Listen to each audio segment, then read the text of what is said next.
we just spent about an hour packing the truck, but we got it squeezed in here. We had to run in the camper shell because of the rain, so had to rearrange some things and change plans. But we're heading up to the camp. Going to get a lot of work done in the next 2 days, and I don't even know what we're doing. It's a lot, it's a whole lot. So y'all will see it when we get there, and yeah, we're gonna get on the road and try and beat the heat a little bit. So.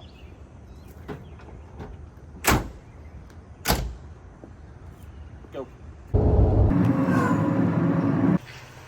Some technical difficulties. Got a dead battery.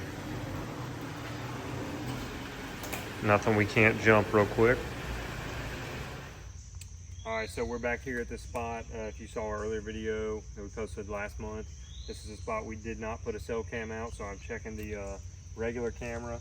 A lot of water right here. Our mineral site, you can tell it's all muddied up where they've been eating it, but it rained a ton. So there's a lot of water back here. Might end up moving it to some higher ground now that we see it's underwater, and we are putting a cell cam out. But we're rolling through some of these pictures now, see what we're working with.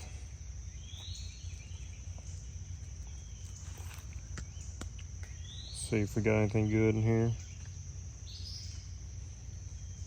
And this is back in May, so yeah, those are $2. That was back in May. Let's go to the most recent, see if we got anything. Some antlers coming in. Yep.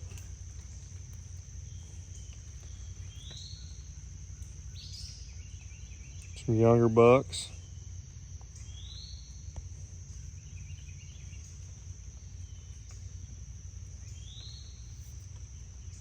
Cool. So definitely worth throwing a cell cam out now that we're here and have an extra one. The mosquitoes are tearing us up, so we're gonna make this quick and see y'all at the next spot. So we got the fresh mineral lick here. That's an old dead tree stump. A couple logs from it. That's where our old one was. So only about 10 feet difference. Jeremy's moving the new camera to that tree there. The intended tree to climb is that biggest tree right there. Boom. So should be a pretty easy shot to this whole area right here.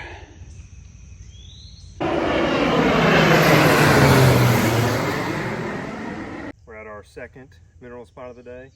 This is getting the molasses block. We've had a bunny rabbit that has been enjoying the minerals here, so I hope he likes molasses. First time we put this out, it didn't have a block. So it's getting one and getting topped off.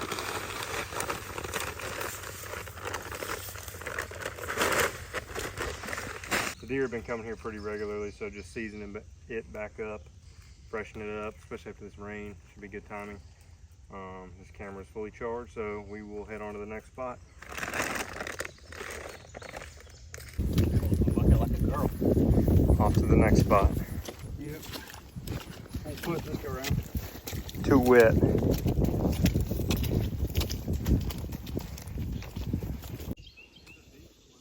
Looking for a spot to put a new mineral site with a stand. Here's a deer bed, some blackberries, several deer beds, and this grass right along this creek. Another one, another one. Kind of thinking, ideally I'd like to be in that tree right there on the corner, so you can slip in on the back and slip up in the tree if they were bedded here with the south wind. And that's all beans over there. There's more cover right there they'd come from.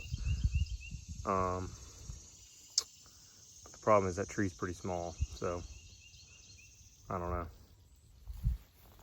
We're gonna look around for a minute. Try to find a spot. All right, so we found a spot. We're gonna put the minerals. It's this kind of lower spot, probably catches some shade. Pretty good trail right here going into the CRP. It's in the middle of this kind of stretch of CRP. It's pretty equidistant to the bayou, to the bean field. Thinking we're gonna try to figure out how to make a stand work right there. That way you can shoot into the beans as well as straight across here, and then even hopefully see down in the bayou.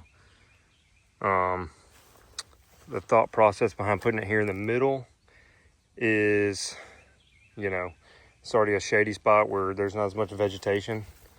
So it tells me it's catching some more shade than over there. It's also going to provide the deer a little more opportunity to stage right here before committing to going out in the ag field. And probably we'll get pictures of deer earlier compared to putting it on.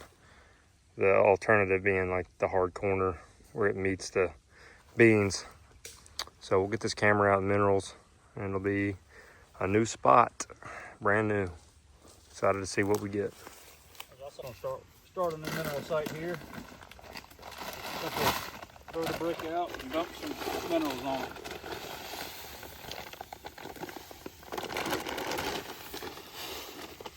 Normally we like to try and find a log or something, but there ain't much to work with over here. And all this fresher timber, CRP style stuff. So we'll make it work.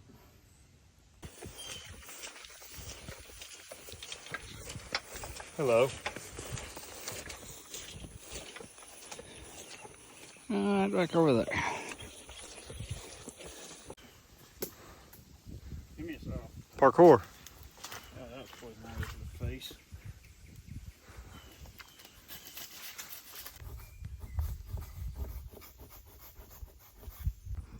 I hinge cut this branch to drop the top of that branch with all the greenery to the ground level to help block my path in. So I'm gonna walk in from that hole, come through here, and if there's any deer bedded, it's gonna help create a visual screen until we hop up in the tree. It's kind of what we're thinking on stand height, where your eyes would be. We got the soybean field right here, power line. All that bedding's right out here. New mineral spots right in that hole. See, I mean, you can shoot that whole edge of those trees. It'd be good for a gun stand too. We'll probably cut out this limb here so you can see the soybean field over there. This on the other side of the creek. And if they bed on the bayou or across the bayou, you can shoot all that too. And a really good access spot. Walk up the edge of the field, right there to where Jeremy is, and come up here.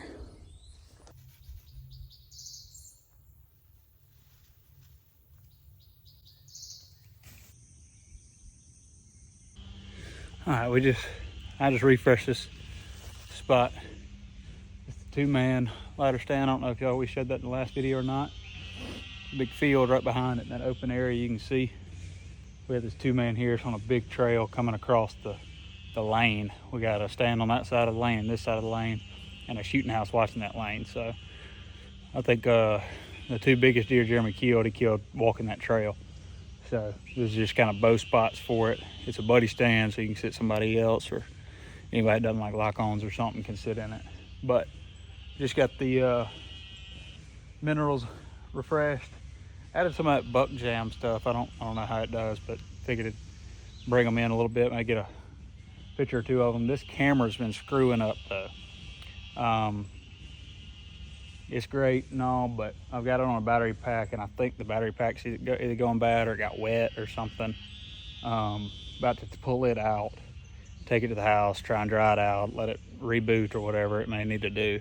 It's just taking a picture every time the timer lets it. It's just constantly snapping pictures. So may get on online with Moultrie and try and troubleshoot it and get it knocked out and get it fixed. So there's a deer right there.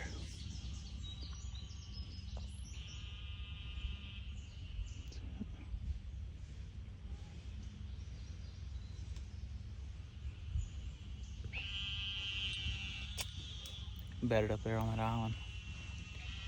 So need to try and slip on out of here. Jeremy's out there trying to weed eat a little section of that big tall stuff that we've been trying to knock down, which all the taller stuff looked like it died, but the broom sedge stuff's still there, which can be managed with a bush hog too. It's been too wet. As y'all can see around me, it's water everywhere. It's rained every other day up here, and I think some beavers have a dam on our main drainage ditch. So until we can find that, I don't think it's gonna dry out. So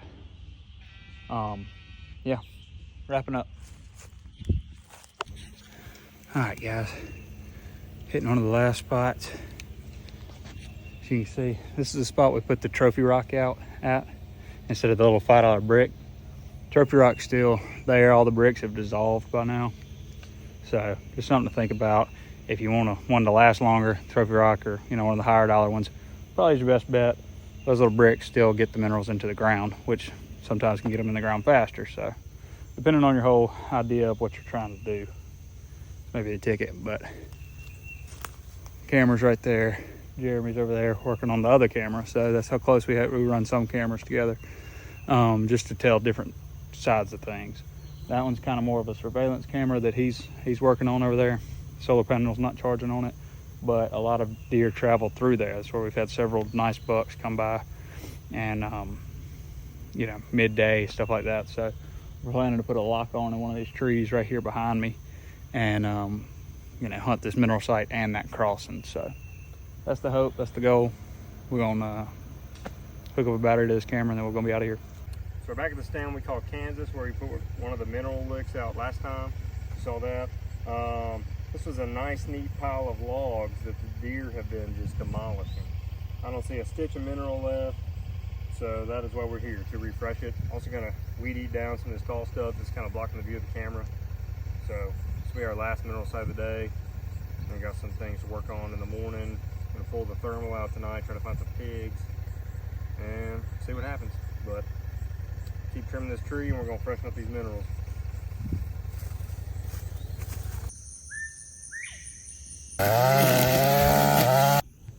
About to find out if we can jump a Ranger using a white monster can, some jumper cables, and a weed eater battery.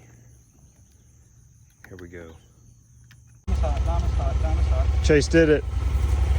Redneck ingenuity, baby. Hey, it worked. Yes, sir. I saw it on TikTok one time. Well, we don't have to walk back 2 miles in the mosquitoes. Yeah, in rain. But anyway, what we've done so far this morning is weed eat this long lane that ties into the corner down there where we got a stand, and then kind of cut another lane back to those woods, give the deer somewhere to travel. Here's a shooting house. I'll climb up there and get a view from up there. They bed in this tall grass and stuff, and you really can't see them when they stand up in the winter because it's so tall. So maybe they'll walk on out. They like to scrape on these trees, so maybe we'll have some footage of a deer walking out here come December. We finished weed eating the shooting lanes. It's kind of hard to see and tell, but when we come back there over the bush hog, it'll widen them some. But basically there's one running straight across to over there, and we have a stand over here in the woods and over there in the woods. And then we did a lane coming straight this way, and there's a lane going straight down, pops out at this tree, which is where they like to scrape. There's a licking branch right there. So we'll have cameras on all angles of these lanes come season, so it'll give us a heads up when the deer are coming, if nothing else. But that's gonna be a wrap on cutting the lanes. We're nearing the end of our to-do list, mainly because it's so hot and we're running low on time. But Chase is installing a lifeline in the stand we call Kansas. Looking over that big grassy area. Can't see it well from here, but we were there yesterday freshening up the minerals and weed eating around the camera. There's a heavy deer trail like 6 yards in front of this tree. So this will probably be one of the spots we focus on velvet weekend and early season.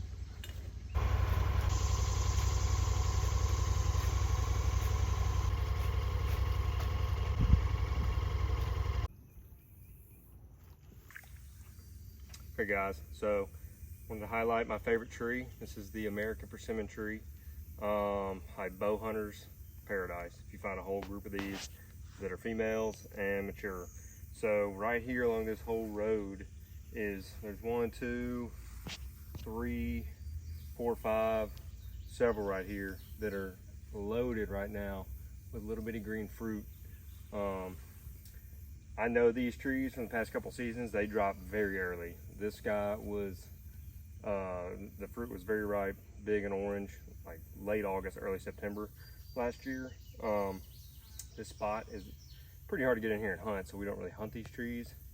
But this whole property has little sections of these persimmon trees all throughout it. You'll find them a lot of times along the edges of swamps where it's real wet, and also along roads, hedgerows, field edges, because the seeds are deposited by coyotes, raccoons, possums, anything that eat the seeds. The seeds require what's called they have to be scarified. They have to go through the gut of an animal and then pass out the other side to knock off the waxy seed coating in order to germinate. If you didn't know that, little fun fact. But you can identify the trees a couple ways. The leaves have these kind of characteristic little black spots. I don't know if you can see them. And here's an immature piece of fruit. And if you find a persimmon tree, say late January, and you want to know if it is a female and produces, these little fruit caps a lot of times are at the bottom of the tree. And you can find them piled up under the leaves. If you don't find them, that doesn't necessarily mean it's not, but that's a surefire way to know, okay, this tree produces fruit. So we'll show some up close images, photos, whatever, videos of the fruit and the bark, kind of how to identify it. That's another identifying characteristic. It's got very well-defined bark, almost like the belly of an alligator scales, if you've ever seen one of those. But that's it, the American persimmon, my favorite tree.